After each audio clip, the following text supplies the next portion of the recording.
Sandra Yaghnam. That's not my name. That's your name. My name, yep. This is Sandra Yaghnam, everyone. My name is Jeremy Forcier, CrossCountry Mortgage, and I'm super, super excited to be able to share Sandra with you. The reason being is because she's super cool, she's super nice, and she's super great at her job. So thanks for being here. I really, really appreciate Thanks, Jeremy. it. Thanks for having me. Absolutely. So what is the most fun you've had in recent memory? Oh, man. Okay, so I have my 2 young kids, Okay. 10 and 8. 10 and 8.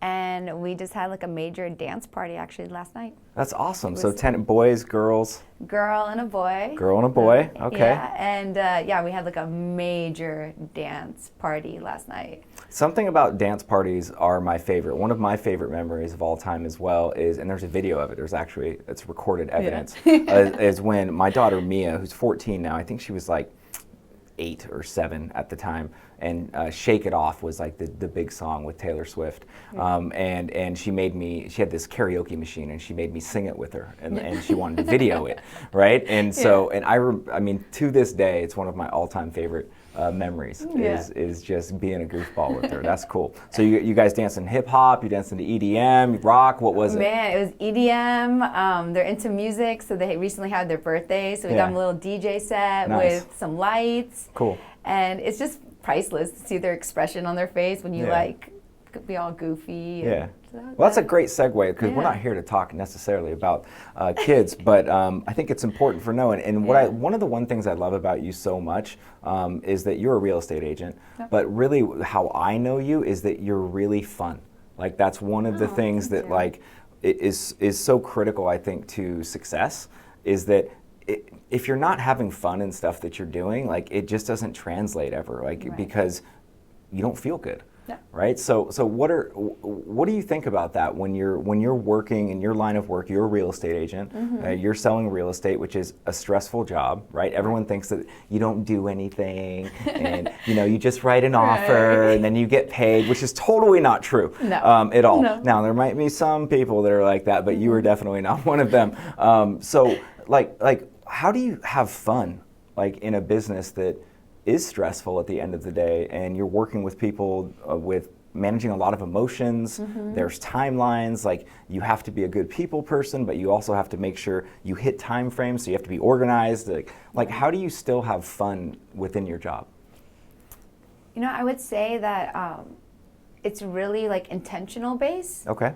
So when I zone into why are my clients even moving or having to sell their home, and we get down to like the nitty gritty of exactly like what those are, then I usually set like an intention with them. Okay. And that intention always motivates me and drives me, and I always imagine that because it gets rocky and there's so many different components to think about.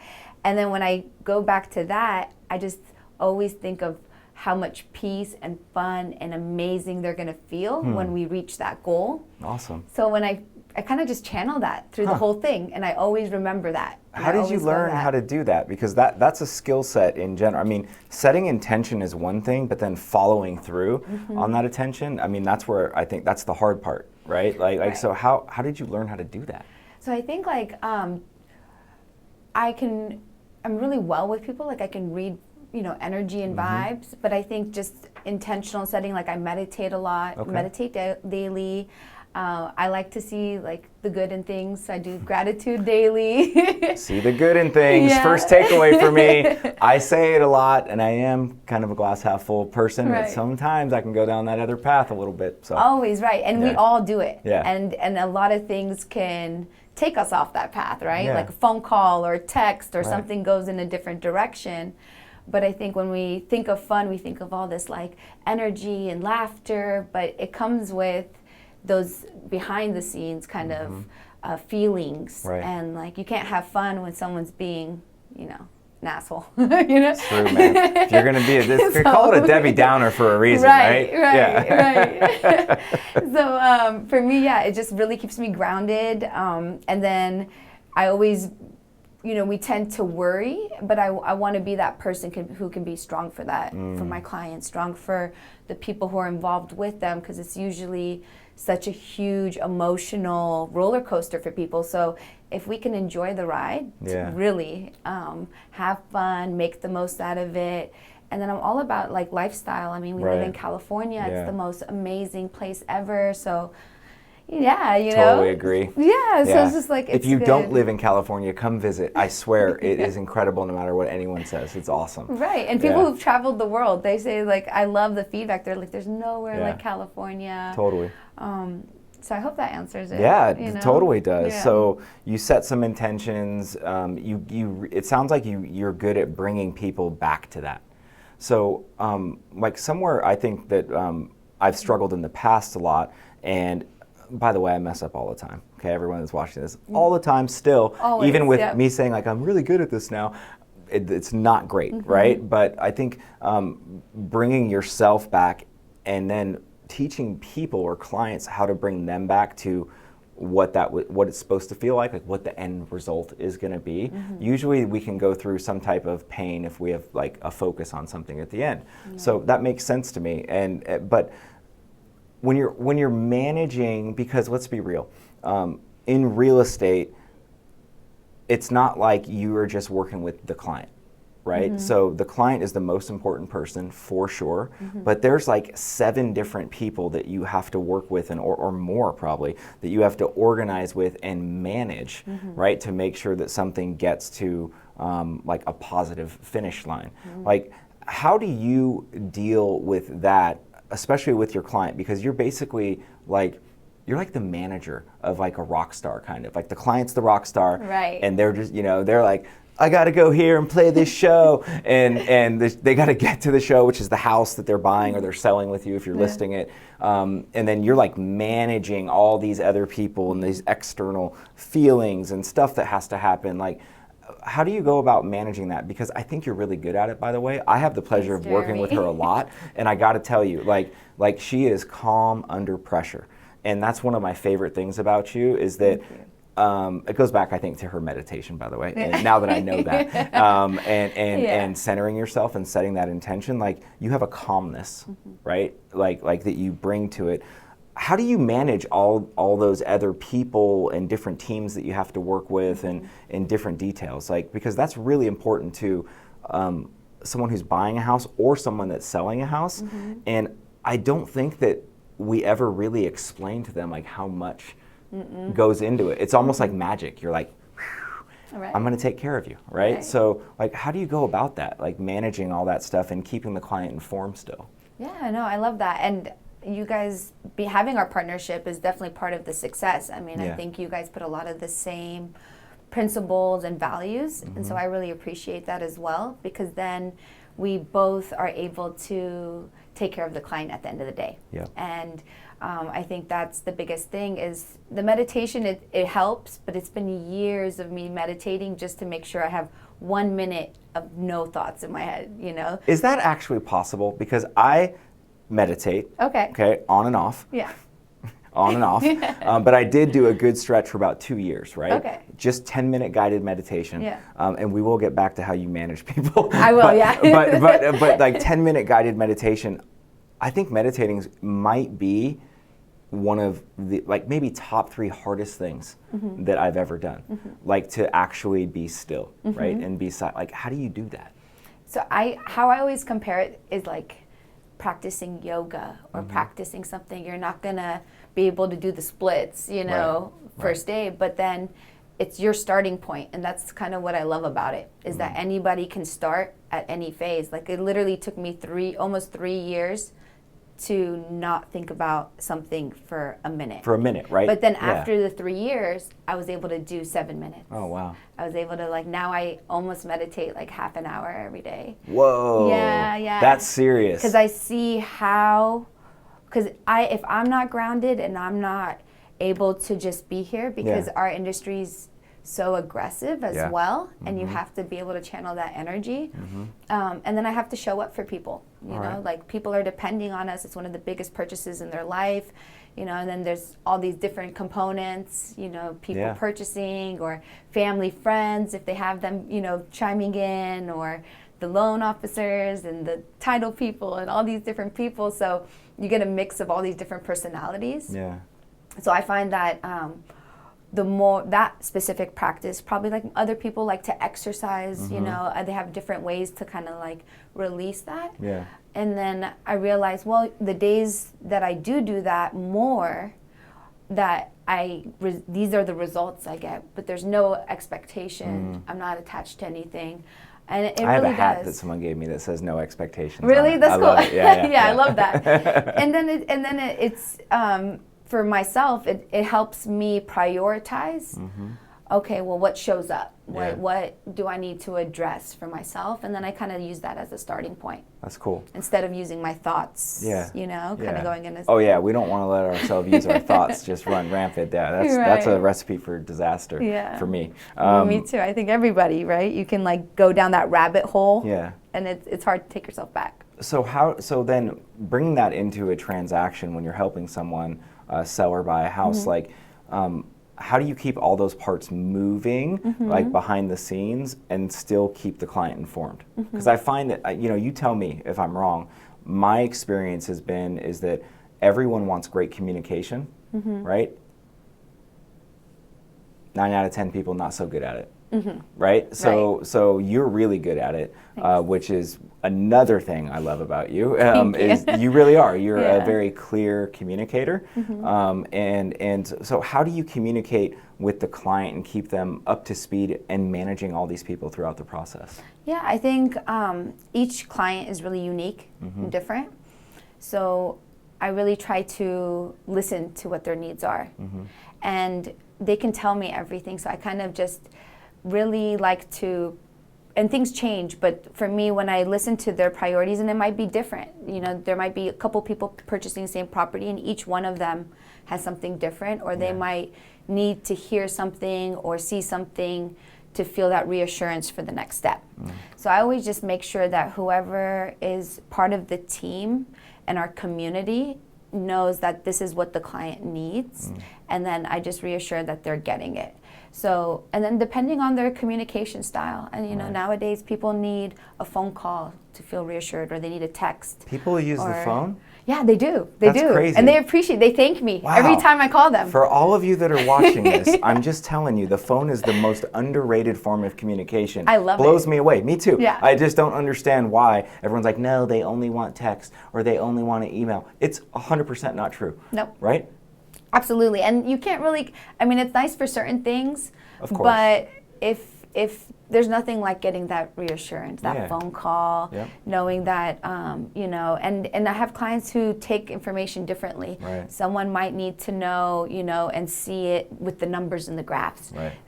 Another person might need to walk into the house and it's a feeling. Yeah. So, being intuitive and kind of feeling what each person needs, and then I kind of just make sure that I have the tools and the team and the community who can really support and follow through with that. That's awesome. So it sounds like, number one, you choosing the right people that are going to be involved in the transaction is important to you. Absolutely. That's a takeaway for me, right? Is that, and I think that a lot of people don't know that, right? They think that it's like a Lego set.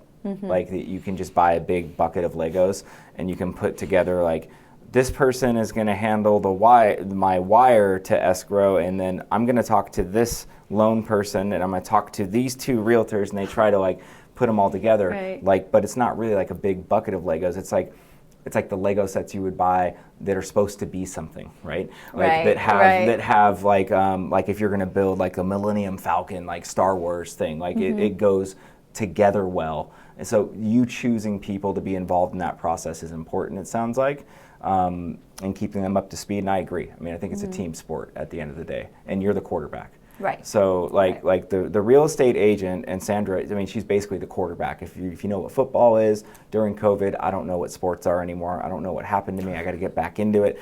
But last time I checked, the quarterback is calling the plays. They're surveying the field, and then they're giving the ball to the person that is open in the way that they need it. Like they would hand the ball off to a running back, right? Like your client, if they're a running back, you're going to hand the ball to them. You're not going to throw a pass like 50 yards down the field to them. If they're a wide receiver, you're going to go long.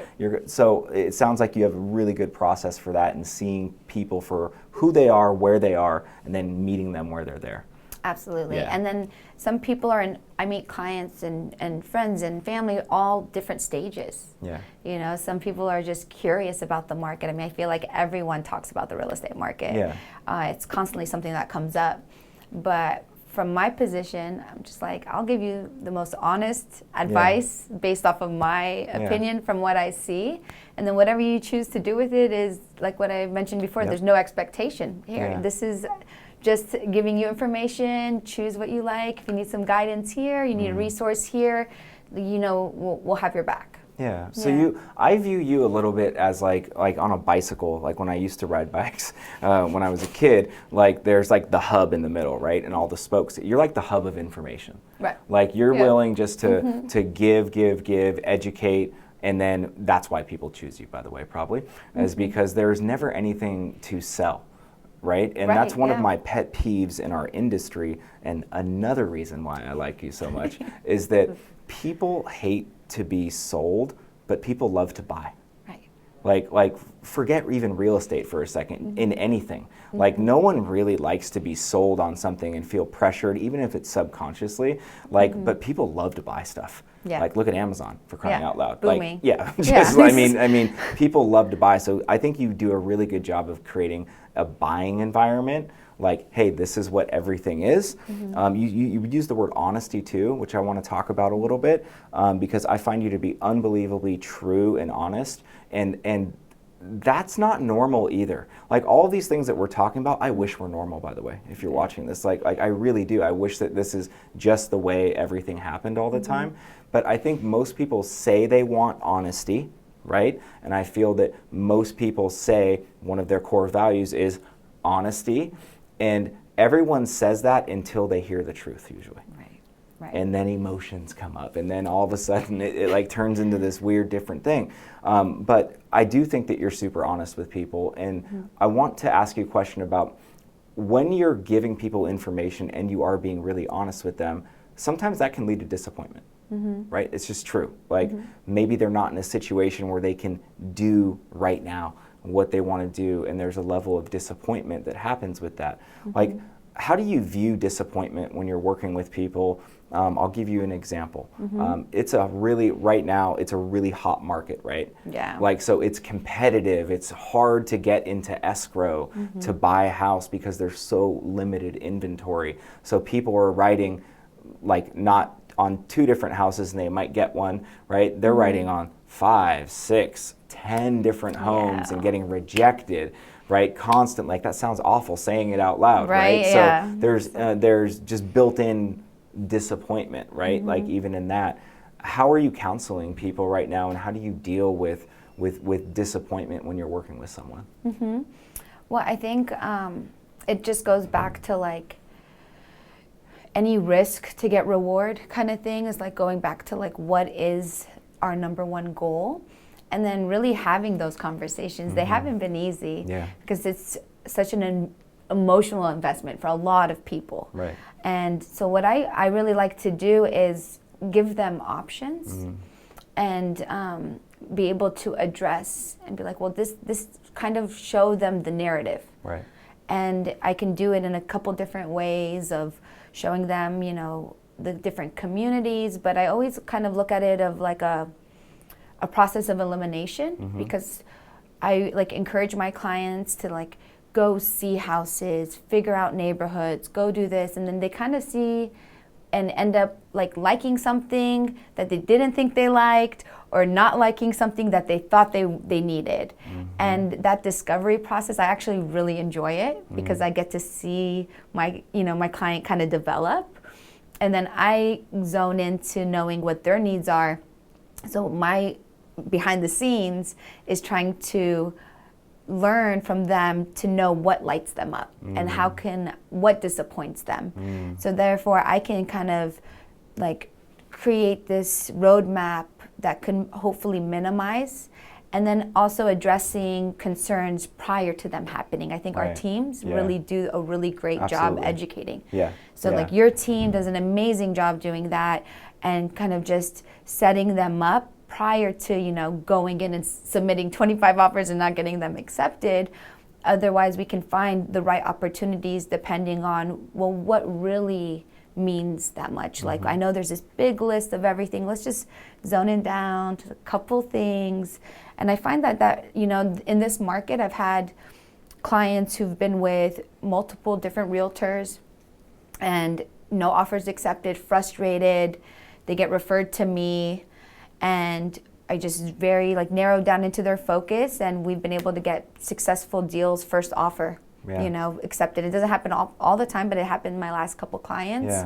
And it's because they had a need. I kind of zone into it. They're like, well, my other realtor didn't tell me this, or they didn't.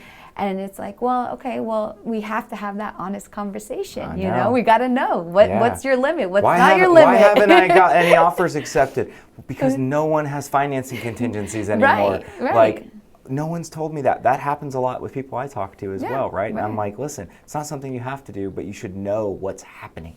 Absolutely. Like I think that like a key critical part to success right now in the real estate market, whether you're a consumer, a lender, a realtor, or whomever, is defining what the current reality is. And I think we have to do that all the time because it changes, right? Define what the current reality is and then address the current reality. Not the fantasy, but like what's the current reality first so you can figure out like a really good roadmap and game plan. So that's awesome. I agree 100% with you on that. Left turn here. Okay. Favorite food. Can only eat one thing. What would it be? Okay, so it's this Middle Eastern dish. My family's from Jordan. All right. It's called malfouf. Malfouf? Yeah. And what is it? It's stuffed cabbage. Ooh. So I didn't know that's what it was called. Okay. So there's all different types of variations with that in different cultures, right? Like, gosh, what do the Russians call it? But it's similar. It's stuff. It can either be stuff with lamb, pork, like whatever, right? Oh, all time. Typically that's it's your lamb. one thing. Oh, it's my one thing. It's like rice and lamb, and they roll it. And it's like a big pot, and I'm so good. I want some of that right now. Yeah. So How about you? We got mine. Yeah, I need to know. Mine would be something I don't eat a lot on purpose, just because I'm 5'6" and I wear everything that I eat. Over 40 now. Thank you. Just turned 40. So for me, it's any Asian noodle dish.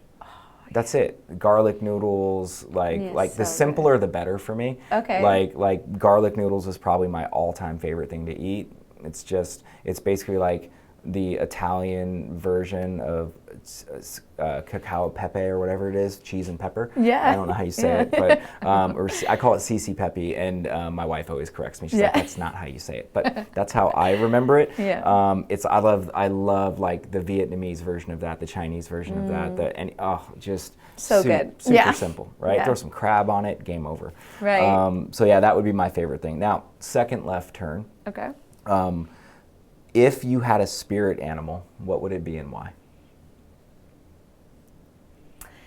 So my spirit animal would be a hummingbird. A hummingbird. Okay. So now this is interesting. So I want to hear your why, because I'll tell you what I think. When I think of hummingbird, right, I think of anxiety, which is the opposite of what I think of you. So why a hummingbird? I think they're absolutely magical. I love that the speed that they move. I love that they just like drink nectar from flowers, and they don't have feet. So is that weird, guys? I'm like, actually, that's weird. And I didn't know that they didn't have feet, but I like the answer even more now. Oh, wow. And they're gorgeous. They are gorgeous. And I just light up. Every time I see a hummingbird, I feel like it's like an alien or something. I'm like, oh my God, that's cool. You know? I know people probably be like a tiger or a lion or no, there's crazy, no right answer. Yeah. I think that when you zone in like that, you know exactly why, you know what you're talking about. But real estate agents, they're always like beast mode and like they always beast mode on. Right. Or they rise and grind. You see the memes with lions and they're like, I'm out to kill. And, and I'm not really like that. I'm just when I'm on, there's like a lion. When I'm on I might have posted something like this, by the way. No, I love it. I probably have. Me too. But it is stupid when you really think about it. Like, I don't even know what I'm saying right now. A lion on the pride is quiet, but it's fierce inside. Like, I get it. But you never see that with hummingbirds. I'm like, they're so underrated. Like, hey man, you gotta show some love for the hummingbirds now. Right? Well, Like- ironically, I've been watching that new Netflix documentary that is like, what's it called? Something Light. It's like the light of the world, or light. It's like the new Nat Geo-ish Netflix sponsored documentary series, right? Cool. About Yeah. like they redo them like every 3 years and they call it something different, right? Oh, sweet. And Yeah. but they were focusing on hummingbirds, and a lot of it's about colors, right? Yep. In the world. Maybe that's what it's called. I don't know. Someone fact check me on this, but I do know that when I click on Netflix, it's saved for me, and I press play, and I don't ever remember the name of anything. The hummingbird, they did a thing on the hummingbird, and I didn't realize that there was a certain type of hummingbird that can turn its, I don't know if it looked like ears, but to attract a mate, they have to like use all their power for as long as they can, and they turn their head almost into like a shield that comes out, and it's completely reflective with these beautiful blue colors, and it looks like those Jesus lizards, like the way that they puff out their neck. So I'm a fan of hummingbirds now too because they don't have feet. But yeah, that's they don't have pretty cool. feet. They're beautiful. They're super speedy and fast. It's awesome. Yeah. Just like a good escrow, speedy and fast. Right. Yeah. That's exactly. That's cool. What do you think the biggest mistake is that people are making right now within the real estate market? Or that you see, like something common that comes up? Something common. I think there's like a lot of myths. Myths? I agree. You know, whether it's like down payment or what's considered a strong offer. Here, let's talk about that for a second. Yeah. Strong offer, okay? Because I agree, I'm all in, locked in on this one. Because there isn't one way to have a strong offer. Right. Right? And so everyone thinks that all cash wins no matter what. Or they think that larger down payment wins no matter what. Or they say, we can do a 19-day close. But I would love your opinion and feedback on this because I'm not a real estate agent, right? I'm a mortgage person. I deal with a lot of real estate agents, right? But I find that no one ever asks, especially when buying a house, that is, because I work on the buying side. They're like, we need to write a 19-day close. We need to do all these things. Can we do this? And I say yes, but I always pause and stop and go, well, has anyone asked what the seller's needs are? Yeah. Like, does the seller need to close in 19 days? Like, do they want, what if they wanted 60 days? Right. Or what if they want a rent back? Or what, talk about like what a strong offer is in today's market. No, I think you absolutely nailed it because it's really, that's what you hear. It's like on the streets, they're like, no contingencies, $100,000 over asking. Like, and yeah, there might be some scenarios where if that's what they need, it could, of course, be that. Yeah. And so definitely listening to what the seller's needs are, working with and having a relationship with the listing agent, and prioritizing that list and then cross-referencing it with the buyers. I think that's been a successful model. Yeah. And then it's really like zoning into, I think a lot of things have been moving very quickly, and you're risking a lot by saying like no of everything. Yeah. So you don't necessarily have to do that. Like I found that you can be competitive, or it's like I always say it's like a formula. Yeah. That's how I explain it to my clients. I'm like, don't feel discouraged. Right. Each opportunity is a completely different opportunity, just like you are. And what your needs, it's like a dance that we have to find, and a rhythm between their needs and the seller's needs, and then we kind of find a medium where it's a win-win. And that's really how I approach everything, is how do we make this a win-win? Yep. Because you're not fighting. I mean, you hear about, different sides having to negotiate, but it's not a fight. It's everyone's goal is to get to the finish line. They chose an offer for a reason. Right. So it's just being clear and transparent in the beginning, so that way no one has, those expectations. Yeah. Well, I wasn't informed, or I felt like I had to do this. Instant regret. Instant regret. Yeah. And then they're buying in communities. That's a big thing that I've been doing, is educating and knowing, teaching people about the communities that they're interested in, because when they are ready and they do find the house that they want to, no contingencies or do those, they actually feel comfortable doing that too. Yeah. And we've been able to successfully get VA buyers accepted. Shout out to VA. FHA buyers, you know, different opportunities for different people. So I wouldn't say that it has to be a huge down payment, this all the time. No. And then if you have to move, or, you know, some people have the luxury of waiting before they have to move, but then there's the handful of people who don't have the luxury. So they have to move, or they have this or this, things show up in life. So for those people, we kind of really zone into what those priorities are.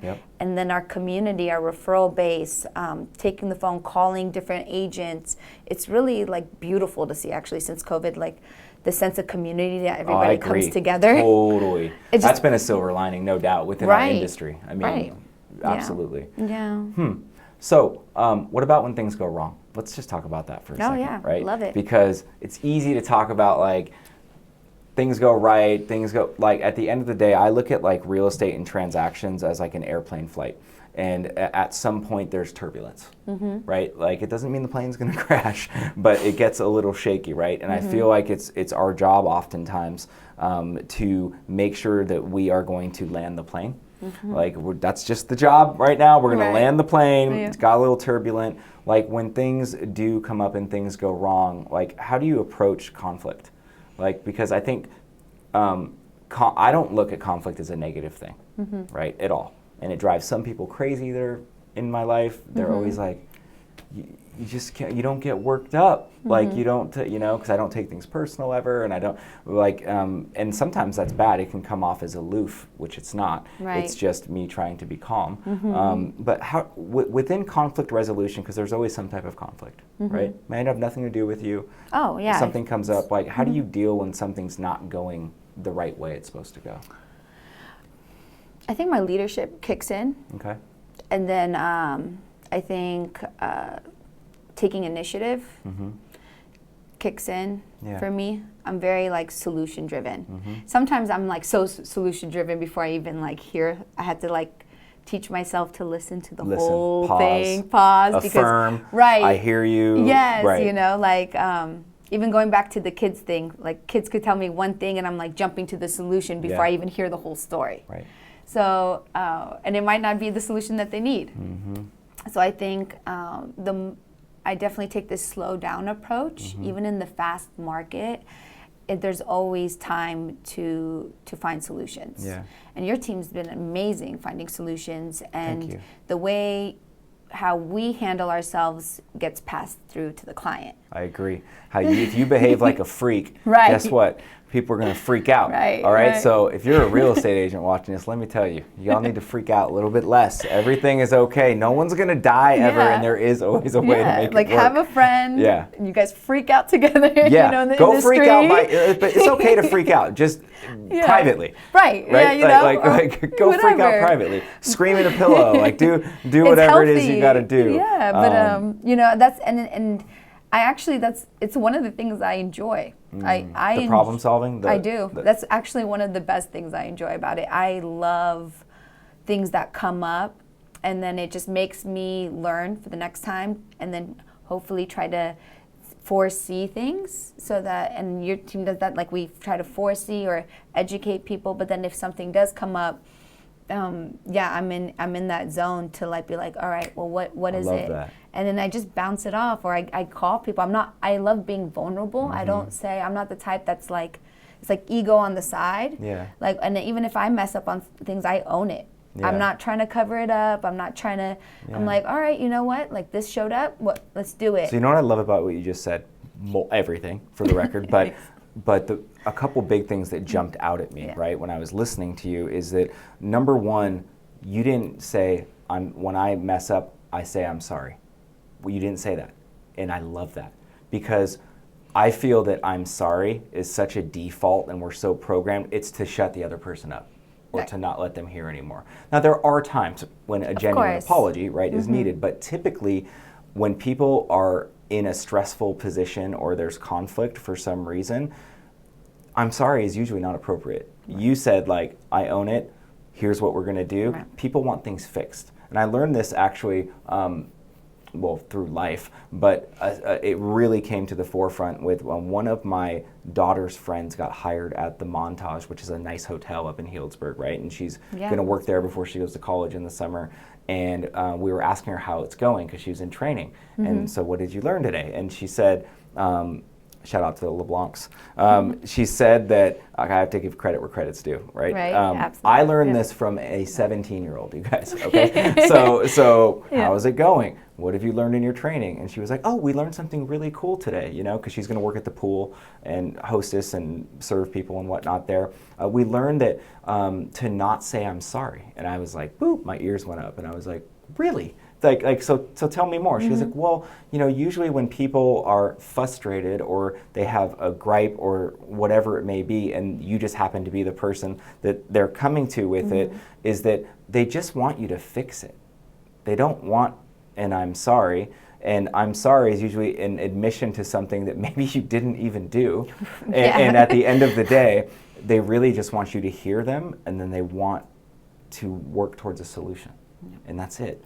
And that was a big takeaway from what I heard you say without saying that, which is great. And the fact that I look at failures and successes as lessons as well. Like I always feel like I don't lose, I just learn. Right.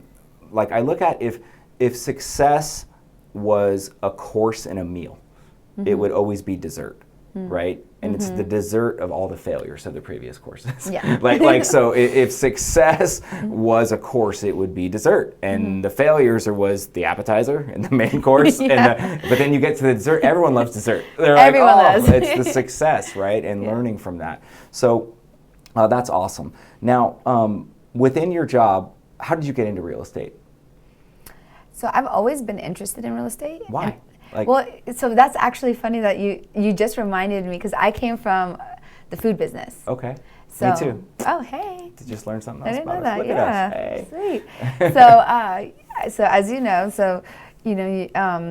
in the food business, we just would always. My mom and I, we had a cafe in Marin in Ross for like 12 years. My father had a business in Oakland, like a deli and things, but I grew up in the restaurant business. And what was nice about it was that we were always just catering to people, you know? So, and I love our cafe. I love people walking in, and I love talking to people.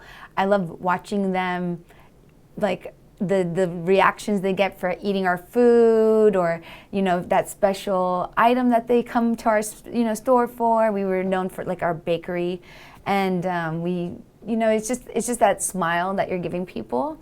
And then I love the hustle. I love being in the restaurant business is a hard business. Being in the food business is a very hard business, and so it gave me a lot of these the structure really to grow. And then I kind of, I did that at a really young age. I don't know if you know this, I had an organic food company that I started at 18. You know what's shitty about this interview? I'll tell you what's shitty about it, okay? What? Is that I really like you, and we've been in a relationship for, I wouldn't say a long time, but enough years, okay? Right. Enough time. I'm learning all these things that I didn't know. I need to be more present and engaged. I need to ask better questions. I need to, I'm coming up with all this stuff. Like, you are super interesting. Like, you have this whole past that I didn't know about.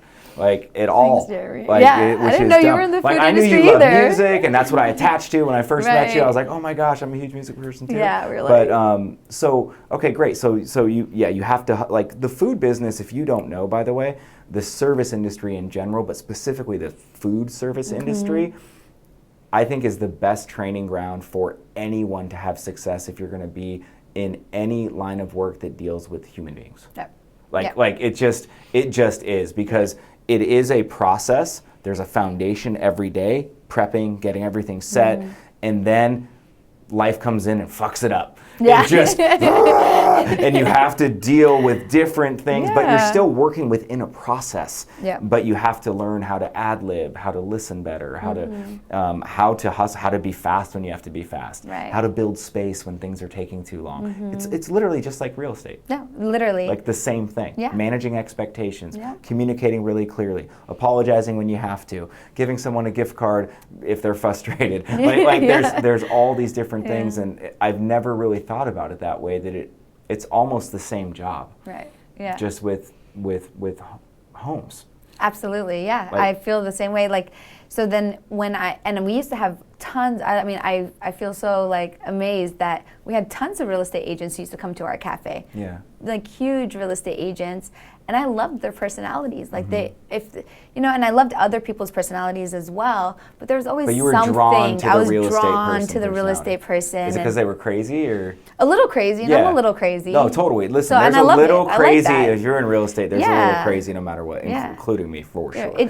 I love like the craziness, the and free like, spirit, the free spirit, yeah. and the negotiating and get the drive. I love that, and when I kind of reached my peak with the food business, I kind of learned everything.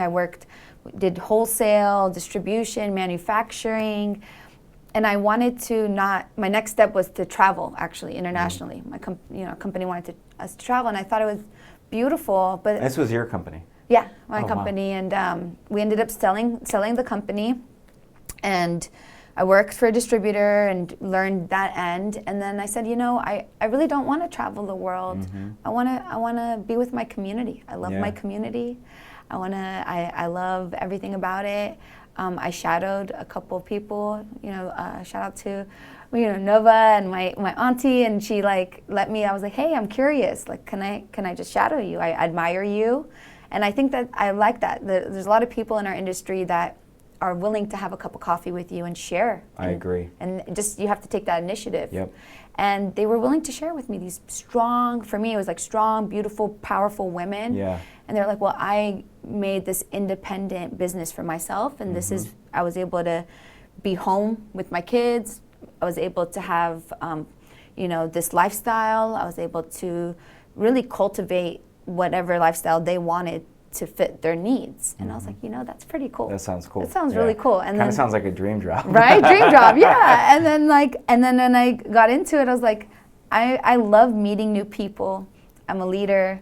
Yeah. I love new challenges. I love, being able to work with team members. Like, I love calling you or your team and being able to meet up, do things like this. Like, to me, that makes me feel like I'm thriving. Yes. Instead of, and everything else, like I even give like free consultations to anybody in the food business, because I was there as all the time. And that's all my friends and family were like, wow, you're pivoting, like you're on the high of your business. And I'm like, yeah, but I really enjoy this. Like something lights me up when I go show a family or a couple or a person, whoever's purchasing a house, and I see that little twinkle when we know that they found the right spot, and then I know my purpose is to get them to the finish line. Mm-hmm. It's a really rewarding job for me. That's awesome. Yeah. Something that I just want to take away from that and make sure that anyone watching this takes away from it too is that you didn't use these words, but this is what I heard, right? So this is one of my weird savantness, which sometimes makes sense and sometimes it doesn't. Like what I heard you say, and knowing you, is that like your family was like, oh, you're on this high of your pivot of your career. You didn't say you are. Like that was you were just like, no, and you're doing more. You're even giving more. You're being more generous, like throughout this process of growth. And I think that's a big difference between people that are growth oriented versus goal oriented. Okay, and I'm not saying having goals is wrong. I have plenty of goals too, but ultimately I'm growth oriented. No. Like I just want to keep growing, because when you stop growing, you're dying, basically. Yeah. So you didn't say that, but I want to take it away that she's a growth person. So when you get a chance to hang around someone that's growth mindset wise, guess what happens to everyone around you? Right. They all grow too, right? It's like she's like the fertilizer, like just making plants sprout everywhere, and they're just going wild. So that was a big takeaway. Another takeaway through this conversation that I've had, because I'm not going to keep you too much longer because I could ask you a million questions. But a big takeaway for me is that I don't want anyone that's watching this to miss this about you, because you talked about how you're so intentional in your mindset and your meditation and your calm, and you are all of those things. But you are also a straight assassin. And that's important for people to know. And I mean that in the best way possible, by the way. Think of a Shaolin monk. Okay, a Yeah. Shaolin monk, Yeah. all right, is like the most peaceful, amazing, pleasant person. They can cook really good too, like an incredible person. But they also are warriors, right? And you have a Right. warrior spirit about you that allows you to be calm and still move through armies, right? And Right. protect and defend and always grow. And that's what you need when you're working with anyone, but especially in real estate. You need both. Right. You need someone who can be really calm but can also be really objective and know what's coming at them so that you can protect clients and so that you can make sure that they're going to get to the finish line and fight through that turbulence if you were on an airplane or whatever it may Right. be. So, man, I already thought, and I said at the beginning, you're super nice, right? You're Thanks, you're Jeremy. super awesome and you're super good at your job, but you're also like a super Shaolin monk. I love that. That That's should be your awesome. avatar. That should The be. Hummingbird is going to be Oh, your yeah, avatar. yeah, the Hummingbird, yeah. But maybe a Shaolin So that's Hummingbird. actually really funny that you said, because like, so like, you know, my clients leave us reviews. They're Yeah. like so sweet and like, so it's. I was telling my husband the other day, I was like, a lot of my reviews, they're like, she's so calm, but then she's aggressive. I'm like, Right. I'm aggressive? And he's like, well, when you need to be, Right. babe, you know? Exactly. And I'm like, Yes. oh yeah, that's so It's exactly true. what I'm talking Yeah, about. It's I that was like, warrior spirit, Yeah, right? Like, yeah. like a real leader, right? And a real warrior doesn't need to tell people they are, Right, yeah. right? Yeah. It's just who you are. Right. And I gathered that from you even before this, but now I'm like, oh, I really get it. Like I see things that I didn't even see before in you, and it's so cool to experience that. So Thank you, Jeremy. I really appreciate it. I appreciate you taking the time to let me interview you today. I can't wait to share this with my community, and so people can get to know you, and so that you all can learn. Like the reason like we do stuff like this is so that you can have takeaways that you can put into your life as well. And then obviously if you have anything real estate question related, etc., just drop a note. I'm sure you'd be happy to touch base with them. I'm always happy to help. Excellent. Yeah, Awesome. and thank you so much, Jeremy. I really appreciate it. Yeah. Yeah, You the bomb. likewise. Cool. See you guys soon. Later. Bye.